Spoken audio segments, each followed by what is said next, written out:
전광판이 눈부시게 반짝이는 밤거리와 타코야끼를 비롯한 길거리 음식으로 유명한 도시 오사카. 일본의 제2도시로 도쿄와는 다른 독자적인 분위기와 문화를 갖고 있는 지역인데요. 역사적으로도 상당히 다른 길을 걸어온 오사카. 오늘은 전편 에도의 도시 형성 과정에 이어 오사카의 근세도시 형성 과정에 대해 살펴보도록 하겠습니다. 고대 오사카 평야는 대부분 바다에 잠겨 있었습니다. 현재의 오사카성 부근인 이 반도를 나니와 반도라고 불렀습니다. 상업도시로 많이 알려진 오사카지만 근세 이전에는 오사카의 남쪽에 위치한 사카이시가 이 지역의 경제 중심지 역할을 했습니다. 오사카는 중세까지도 수많은 강들이 모여드는 하류 지역으로 크고 작은 하천들이 얽혀있는 곳이었습니다.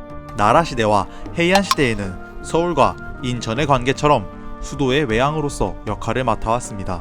현대로 이어지는 근세도시의 기틀을 닦은 건 정토진정의 승려 렌요였습니다. 우에마치라고 불리는 현재의 오사카 성터에 1496년 렌요가 이시야마 도장을 세웠고 이곳에 기거하기 시작합니다. 정토진정의 세력은 점점 커져나갔고 1532년에 이시야마 도장으로 정토진종의 본거지인 야마시나 혼간지로부터 당시 당주였던 쇼오뇨가 이동해왔고 이때부터 오사카 혼간지, 흔히 이시야마 혼간지라 불리우는 사찰도시가 되었습니다. 이후 오다 노부나가에 의해 혼간지 세력이 쫓겨난 뒤 그곳에 거대한 성을 짓고 상업도시를 건설하기 시작합니다. 이 프로젝트의 책임자가 바로 도요토미 히데요시였습니다. 야마자키 전투 이후 천하인이 된 히데요시는 오사카를 도요토미 가문의 본거지이자 상업의 중심지로 만들기로 합니다. 기존의 상업도시였던 사카이, 후시미, 오오미 등지의 초혼인들을 불러 모아 조카마치를 형성하였고 성 주변으로는 자신의 추종하는 다이묘들의 저택을 지었습니다.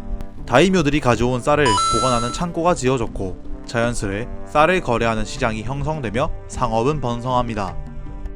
오사카 여름의 진 이후 도요토미 가문은 멸문당했지만 오사카는 에도 막부의 상업 중심지로서 여전히 번영을 이어갑니다.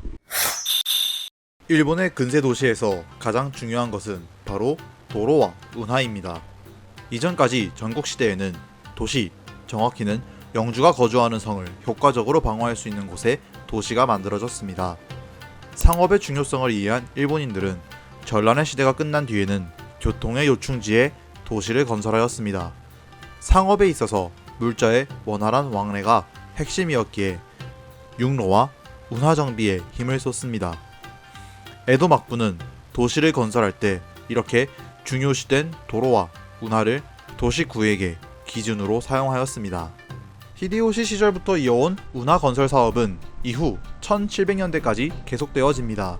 시청의 편의를 위해 잡다한 하천은 전부 지우고 시작하겠습니다. 자, 우선 대단히 도시구획을 나누는 운하가 가장 먼저 건설됩니다. 우에마치와 센바를 나누는 히가시 요코보리가와, 센바와 시모센바를 나누는 니시보리가와를 만듭니다.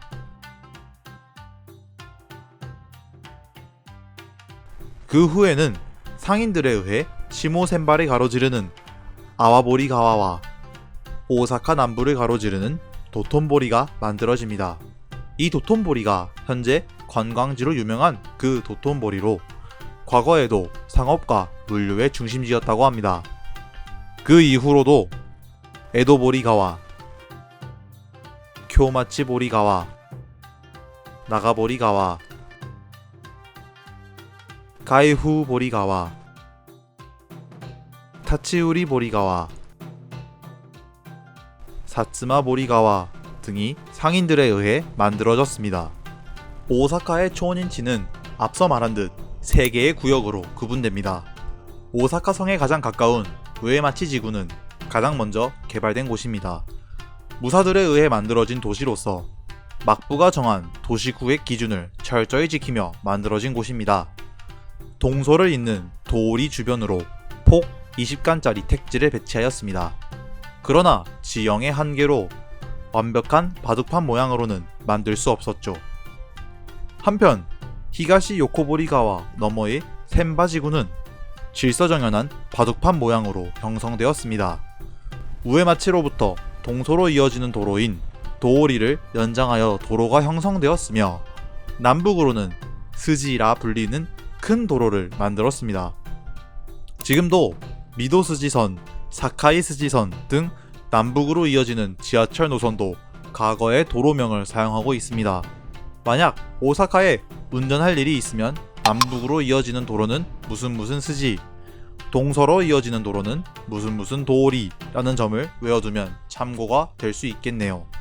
앞서 설명한 두 지구는 무사들의 주도하에 만들어진 도시였던 반면 니시오코보리가와 건너의 시모센바 지구는 상인들의 자금을 들여 형성한 도시입니다.